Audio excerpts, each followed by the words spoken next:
Xerox PrimeLink, C9065 and C9070 printer. How to use watermarks. Add an embedded mark beneath the original image of your copies, such as a pattern, the date and time, and serial number, or some predetermined text. From Services Home, select Copy. Go to the Output Format tab, then select Watermark.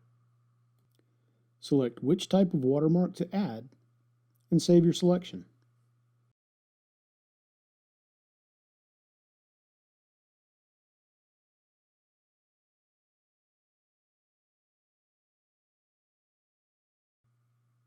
Choose Watermark Effect and select either Embossed or Outline to make the faint watermark visible. Then touch Save.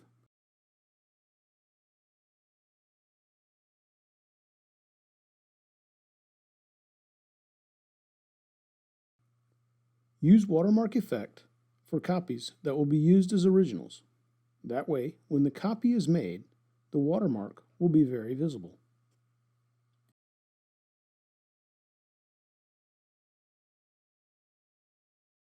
This is an example of emboss, and this is an example of outline.